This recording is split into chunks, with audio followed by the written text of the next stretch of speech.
Good evening my students. आज इस video में मैं आप लोगों को नरेशन सिखाने जा रहा हूं। जो लास्ट वीडियो दिया था उसमें मैंने आपको नरेशन में सिखाया था कि भाई आपको रिपोर्टिंग वर्ब जो चेंज करनी है, रिपोर्टिंग वर्ब वो आपको कैसे चेंज करनी है लास्ट वीडियो में बताया था। लास्ट वीडियो में मैंने आपको कॉमा, इन्वर्टेड कॉमा कैसे हटते हैं वो मैंने लास्ट वीडियो में बताया था। मतलब ये है नरेशन क्यों पढ़ते हैं वो मैंने लास्ट वीडियो में बताया था कि आपको मैंने एक फाउंडेशन क्लास जो आपकी नरेशन की है ना वो मैंने आपको दे दी। आज इस वीडियो में मैं नरेशन में क्या क्या चेंजेस होते हैं, कैसे उनको चेंज करते हैं, एक एक बात को मैं सिखाने जा रहा हूं। आप इसको अंत तक देखना, पूरा देखना और फिर जैसा लगे आप अंत में कमेंट करना। और देखो भाई, आप लोग वीडियो देखते हो बहुत अच्छी बात है, सब्सक्राइब नहीं करते बेटा सब्सक्राइब भी करो ताकि मैं जो अच्छा पढ़ाऊं आपको ना वो आप तक पहुंचना चाहिए। सब्सक्राइब करो, बेल आइकन ऑल पे, क्योंकि आपके पास अगर नोटिफिकेशन नहीं आएगा, पता नहीं मैंने किस क्लास में क्या अच्छा पढ़ा दिया जो आपके समझ में नहीं आएगा तो वो अच्छी बात नहीं है। तो देर ना करते हैं, सीधे से शुरू करते हैं। लास्ट वीडियो नरेशन का ना देखा हो तो उसको जरूर देखना और इसको देखो और हमारे चैनल को ना बेटा सब्सक्राइब करो। आपका सपोर्ट, आपका समर्थन हमको चाहिए। आपका सपोर्ट, आपका समर्थन मिलेगा तो मैं आप लोगों को एक से एक बेस्ट, आप किसी भी एग्जाम की तैयारी कर रहे हो मैं आपको बेस्ट से बेस्ट चीजें इंग्लिश ग्रामर से रिलेटेड बताता रहूंगा। क्लियर? तो अब हम बताने जा रहे हैं आप लोगों को नरेशन में क्या क्या चेंजेस होते हैं। तो समझने का प्रयास करें भाई कि नरेशन में बेटा जो चेंजेस होते हैं, नंबर वन, सबसे पहले नरेशन में जो चेंज किया जाता है वो आपका होता है रिमूव कॉमा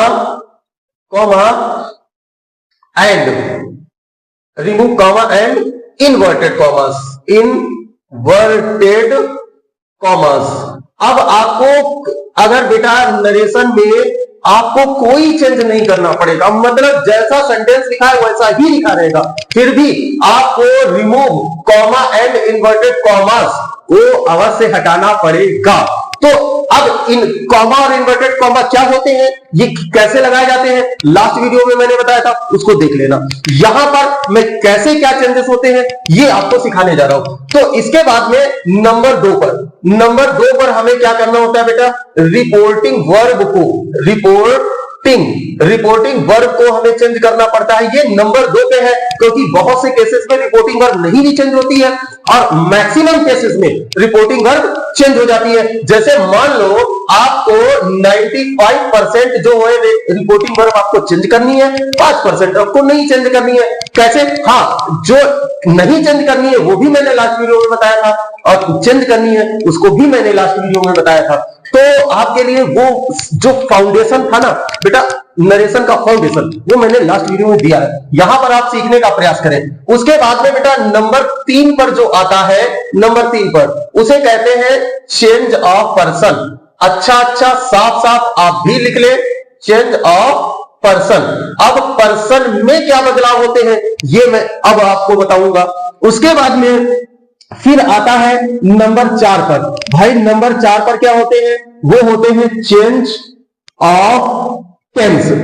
अब चेंज ऑफ टेंस क्या होता है अभी जस्ट बताने वाला हूं। और नंबर 5 पर जो होता है उसे कहते हैं चेंज ऑफ अदर वर्ड्स। अब आपको अदर वर्ड्स में क्या क्या चेंजेस करने पड़ते हैं वो भी मैं आपको यहां बताऊंगा। तो आप समझने का प्रयास करें अच्छे से कि भाई जो इतने प्रकार के दिए ये चेंजेस होते हैं हमारे नरेशन में। अब बेटा कॉमा और इन्वर्टेड कॉमा को हटाने के लिए और रिपोर्टिंग वर्ब को चेंज करने के लिए हमें पूछना तो सबसे एक ज्ञान हमें अवश्य होना चाहिए जिसको बोलते हैं काइंड्स ऑफ सेंटेंसेस। क्या होते हैं बेटा? Kinds of sentences. अब इससे होता क्या है कि भाई एक बात आप समझिए कि जो बेटा काइंड्स ऑफ सेंटेंसेस होते हैं ये 5 प्रकार के होते हैं। पहले मैं आपको लिख के बताता हूं। एक को बोलते हैं असर्टिव, क्योंकि अगर आपको नहीं मालूम है तो आप इसको काइंड्स ऑफ सेंटेंसेस या टाइप्स ऑफ सेंटेंसेस जो आप पढ़ते हो ना वो काइंड्स ऑफ सेंटेंसेस या टाइप्स ऑफ सेंटेंसेस। तो असर्टिव हुआ। नंबर 2 पर होता है जिसे बोलते हैं इंटरोगेटिव। अब इंटरोगेटिव हो गया। इसके बाद में नंबर 3 पर होता है जिसे कहते हैं एम्पेरेटिव, PERATIV, तो एम्पेरेटिव हो गया। नंबर 4 पर होता है बेटा ऑप्टेटिव, TATIV। नंबर 5 पर होता है आपका जिसे कहते हैं एक्सक्लामेटिव, EXCLAMATORY। स्पेलिंग बोल दिया, लिखने में कोई दिक्कत नहीं होनी चाहिए। अब क्या होता है ना बेटा कि ये हमारे 5 प्रकार के सेंटेंस हो गए। अब कॉमा, इन्वर्टेड कॉमा को हटाओगे तो देखो भाई असर्टिव सेंटेंस होगा तो उसके स्थान पर बेटा क्या लगाओगे, दैट लगाओगे। अगर सेंटेंस आपका इंट्रोगेटिव है, इंट्रोगेटिव 2 प्रकार के, फर्स्ट टाइप और सेकंड टाइप, तो फर्स्ट टाइप है उसमें आप इफ या विदर का यूज करोगे। देखो एकदम शॉर्ट में बता रहा हूं, बहुत अच्छे से इसको नोट कर लेना, समझ। अगर सेकंड टाइप है तो आपको WS से स्टार्ट है, वही WH फैमिली का वर्ड आपका कंडेंसर बन जाएगा। एम्पेरेटिव है तो बेटा आपको यहां पे क्या लगाना है, टू लगाना है। अगर ऑप्टेटिव या एक्सक्लामेटिव है तो इन दोनों के साथ भी क्या लगाना है, दैट लगाना है। अब देखो असर्टिव, ऑप्टेटिव, एक्सक्लामेटिव, इन सब के साथ दैट लगेगा, इन दोनों के साथ फर्स्ट टाइप के साथ इफ या विदर, सेकंड टाइप के साथ स्वयं WH जो लिखा होगा, और एम्पेरेटिव है तो आपको क्या लगाना है, टू लगाना। ये बात आप समझ गए कि इसलिए कि भाई अगर काइंड्स ऑफ सेंटेंसेस का ज्ञान नहीं होगा तो आप यहां पर ये बेटा जो कॉमा, इन्वर्टेड कॉमा को हटाओगे आप नहीं लगा सकते, क्लियर। और उसके बाद में क्या है कि रिपोर्टिंग वर्ब को जब हम चेंज करेंगे, आपको अगर बेटा काइंड्स ऑफ सेंटेंसेस का ज्ञान नहीं होगा तो आप रिपोर्टिंग वर्ब भी नहीं चेंज कर सकते कि क्या भाई अगर केवल मान लो सेड लिखा है, सेड, तो आपको इसको चेंज नहीं करना है। कि अगर मान लो यहां पर से, सॉरी यहां पर से या सेज या सेड, सेड और इन सब के बाद में अगर टू लगा है तो आपको इनको चेंज करना है, अगर नहीं लगा है तो आपको चेंज नहीं करना है। ऐसे इंट्रोगेटिव जो सेंटेंस होते हैं, इंट्रोगेटिव से बेटा प्रश्न पूछे जाते हैं, और जो जिससे प्रश्न पूछे जाते हैं तो पूछने का अंग्रेजी क्या होता है, आस्क। देखो हर चीज का एक लॉजिक होता है, ऐसे ही कुछ भी बेटा इसमें चेंज नहीं होता है। हम कोई बात कहते हैं या वो जो तीसरे को बताता है, बोलता है, इसलिए इसको टेल की किसी ना किसी फॉर्म में चेंज की जाती है। आस्क इंट्रोगेटिव से प्रश्न पूछे जाते हैं, इसलिए इसे आस्क में चेंज किया जाता है, या इंक्वायर में भी चेंज, इंक्वायरी करते ना तो इंक्वायर में भी चेंज किया। इंपरेटिव से, इंपरेटिव सेंटेंस होते हैं या तो सलाह लेने के लिए या देने के लिए होते हैं, किसी से रिक्वेस्ट करने के लिए होते हैं, किसी को कमांड करने के लिए होते हैं, तो किसी को मना करने मतलब फॉरबिड करने के लिए होते हैं। तो इसलिए इंपरेटिव सेंटेंस को इनकी रिपोर्टिंग वर्ब होती है, इसमें चेंज किया। ऑप्टेटिव सेंटेंस जो है या तो किसी को विश करोगे, किसी को कर्ज करोगे, ईश्वर से प्रार्थना करोगे, इसलिए उनको एक्सक्लेमेटिव सेंटेंस होते ही भाव होते। इसमें क्या होता है बेटा, इंटरजेक्शन लगा होता है, और इंटरजेक्शन हमारे अंदर के एक्सप्रेशन को शो करता है। इसलिए जो एक्सप्रेशन होते हैं या तो खुशी के होते हैं, या तो दुख के होते हैं, या तो किसी को शाबाशी देते हैं, इसलिए इसकी जो रिपोर्टिंग वर्ब होती है या तो एक्सक्लेम विद सॉरो में चेंज होती है, मतलब दुख वाला, एक्सक्लेम विद जॉय या डिलाइट मतलब खुशी बताती है, और इसके बाद में किसी की प्रशंसा कर रहे तो एक्सक्लेम विद प्रेज का यूज किया जाता है। तो इसलिए देखो आपको समझ में आया कि ये जो काइंड्स ऑफ सेंटेंसेस या टाइप्स ऑफ सेंटेंसेस है इनका प्रभाव क्या पड़ता है, क्लियर। उसके बाद में बेटा चेंज ऑफ पर्सन। अब थोड़ा सा समझने का प्रयास करो कि भाई पर्सन जो होते हैं इसमें क्या होता है कि मान लो पर्सन जो चेंज होते हैं ना, इसमें बेटा हमें किसका ज्ञान होना चाहिए, हमें प्रोनाउन का अच्छा सा ज्ञान होना चाहिए। प्रोनाउन किसका, हमें प्रोनाउन के सब्जेक्टिव केस का ज्ञान होना चाहिए, सब्जेक्टिव केस।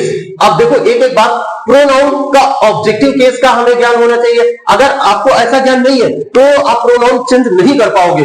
इसके बाद में फिर प्रोनाउन का हमें पॉजेसिव केस का ज्ञान होना चाहिए। अगर हमें इतना ज्ञान है कि भाई प्रोनाउन सब्जेक्टिव केस जैसे आई हो गया, वी हो गया, यू हो गया, दे हो गया, और ही हो गया, शी हो गया, इन सब का अगर ज्ञान है, इनका ऑब्जेक्टिव केस मतलब इसका बेटा मी हो गया, इसका अस हो गया, इसका यू हो गया, इसका देम हो गया, इसका हिम हो गया, और इसका हर हो गया। तो ऐसे ही इनके पॉजेसिव केस भी होते हैं, जैसे माई, आवर, योर, देम का देयर, हिम का हिज हो जाएगा, और सी का हर हो जाएगा।